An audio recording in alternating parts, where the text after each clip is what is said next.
Hello guys, मैं सचिन और आप देख रहे हैं एसके शिक्षा संकल्प यूट्यूब चैनल। आज हम देखने वाले हैं कक्षा 10 का जो हमारा पहला चैप्टर रहने वाला है रासायनिक अपक्रियाएं एवं समीकरण। इस चैप्टर के अंतर्गत हमारी जो ऊष्माक्षेपी और ऊष्माशोषी अपक्रियाएं आती हैं उन अपक्रियाओं के बारे में हम लोग पढ़ने वाले हैं। ठीक है, देखेंगे विद उदाहरण सहित, तो बने रहिए लास्ट तक हमारी वीडियो में। अगर आपने अभी तक हमारे चैनल को सब्सक्राइब नहीं किया है तो हमारे चैनल को सब्सक्राइब कर लीजिए। ठीक, देखते हैं यहाँ पे ऊष्माक्षेपी अपक्रियाएं कौन कौन सी होती हैं। तो जिन रासायनिक अभिक्रियाओं में उत्पाद के निर्माण के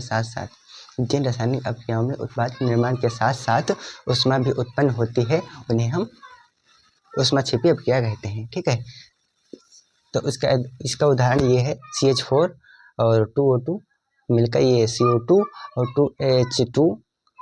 2H2O और प्लस हमें ऊष्मा देती है।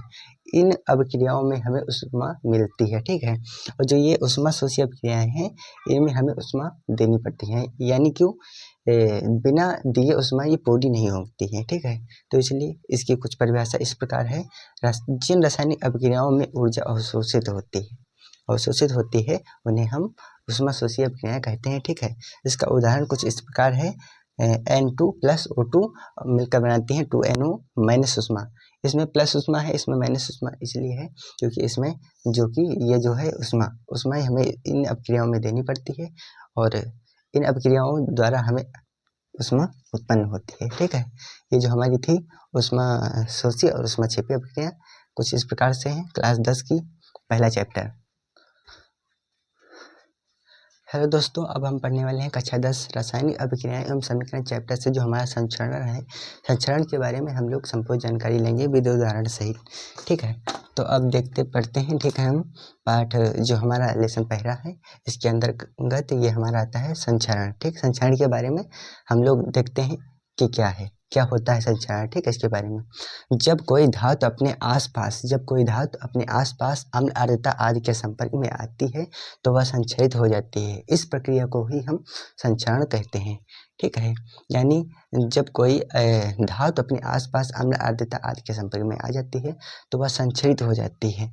ठीक है, इस प्रक्रिया को ही हम संचरण कहते हैं। इसके कुछ उदाहरण दिए हुए हैं। ये देखिए, पहला उदाहरण है चांदी के ऊपर काली परत का चढ़ना। जिससे चांदी के ऊपर काली परत चढ़ जाती है वो किसके कारण होता है?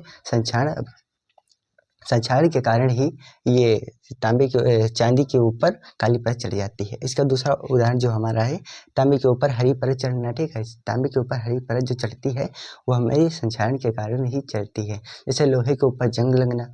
ठीक है, ये भी एक संक्षारण का ही उदाहरण है। ठीक,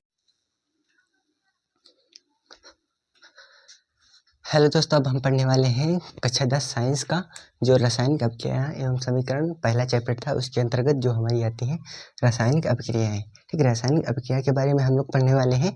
रासायनिक अपक्रिया हमारी क्या क्या होती हैं। ठीक है, तो जब एक या एक से अधिक पदार्थ परस्पर अभिक्रिया करके नए पदार्थ बनाते हैं, यानी जब एक या एक से अधिक पदार्थ, यानी कोई जरूरी नहीं कि एक ही पदार्थ हो, एक या एक से अधिक पदार्थ मिलकर परस्पर अभिक्रिया करके नए पदार्थ बनाते हैं तो ऐसी अपक्रिया को रासायनिक अपक्रिया कहते हैं। ठीक है, तो ऐसी ही अपक्रिया को ही हम रासायनिक अपक्रिया कहते हैं। ठीक है, रासायनिक अपक्रिया के कुछ उदाहरण ये हैं। मैग्नीशियम जो हाइड्रोक्लोरिक अम्ल से क्रिया करता है तो मैग्नीशियम क्लोराइड और हाइड्रोजन बनाता है। ठीक है, जो तत्व यानी जो चीज़ इसमें अपक्रिया को करने के लिए जो चीज़ भाग लेती है उसे हम क्या कहते हैं? अभिकारक। उसे ही हम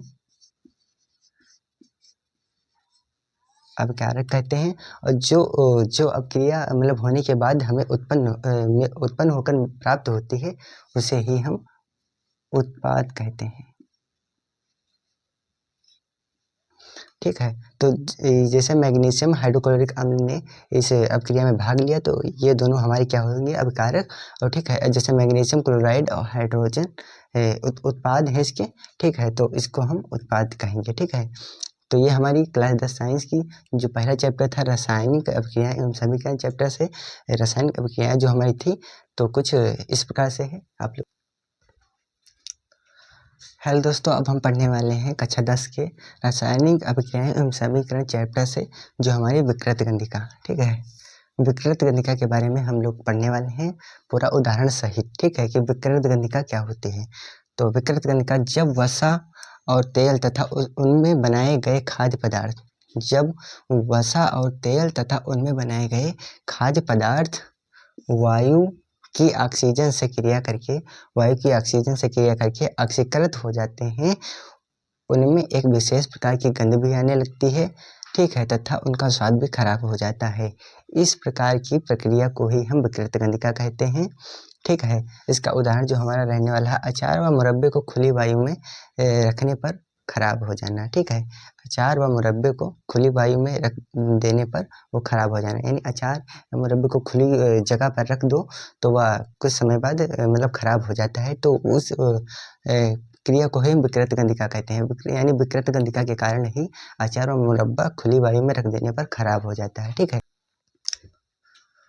हेलो दोस्तों, अब हम देखने वाले हैं क्लास 10 का जो हमारा पहला चैप्टर था रासायनिक अपक्रियाएं एवं समीकरण। इस चैप्टर के अंतर्गत अब हम देखने वाले हैं संयोजन अपक्रियाएं क्या होती हैं। संयोजन अपक्रिया के बारे में हम लोग पढ़ने वाले हैं विविध उदाहरण सहित, ठीक है। तो संयोजन अपक्रिया क्या होती हैं?